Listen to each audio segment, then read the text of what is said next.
Meaning, അതായത് നമ്മൾ ഭൂമിയിൽ ജീവിച്ചിരിക്കുന്നതിന് ഒരു എക്സിസ്റ്റൻഷ്യൽ സിഗ്നിഫിക്കൻസ് കണ്ടെത്താൻ വേണ്ടിയിട്ടുള്ള പല സോഴ്സുകളുണ്ട്. നമ്മൾ ഈ ഭൂമിയിൽ ജീവിച്ചിരിക്കുന്നതിനുള്ള ഒരു മീനിങ് കണ്ടെത്താൻ വേണ്ടിയിട്ടുള്ള പല സോഴ്സുകളുണ്ട്. ഇപ്പം മാരേജ്, ഫാമിലി, കരിയർ, ക്രിയേറ്റിവിറ്റി, ആൾട്രൂയിസ്റ്റിക് ആയിട്ടുള്ള സോഷ്യൽ പ്രോ സോഷ്യൽ ആക്ടിവിറ്റീസ്, അങ്ങനെ പല കാര്യങ്ങളിൽ നമുക്ക് മീനിങ് കണ്ടെത്താൻ പറ്റും. പക്ഷെ ഇതിലെല്ലാത്തിലും ഏറ്റവും ഹയസ്റ്റ് ആയിട്ടുള്ള source of meaning in life എന്ന് പറയുന്നത് മാരേജും ഫാമിലിയുമാണ്.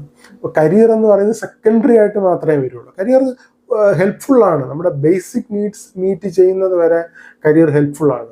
ഇൻകം എപ്പോഴും നമ്മളെ ഹെൽപ്പ് ചെയ്യുന്നത് ഹാപ്പിനെസ് അല്ലെങ്കിൽ നമ്മുടെ ഒരു ഫുൾഫിൽമെൻറ്റും സാറ്റിസ്ഫാക്ഷൻ കൂട്ടാനും ഹാപ്പിനെസ് കൂട്ടാനൊക്കെ മണി ഹെൽപ്പ് ചെയ്യുന്നത് എവിടം വരെയാണെന്ന് ചോദിച്ചാൽ നമ്മുടെ ബേസിക് നീഡ്സ് മീറ്റ് ചെയ്യുന്നത് വരെയാണ്. അത് കഴിഞ്ഞിട്ട് എത്ര അധികം ഇൻകം ഉണ്ടെങ്കിലും നമ്മുടെ ലിവിങ് സ്റ്റാൻഡേർഡ്, കംഫർട്ട് കൂട്ടുമെന്നല്ല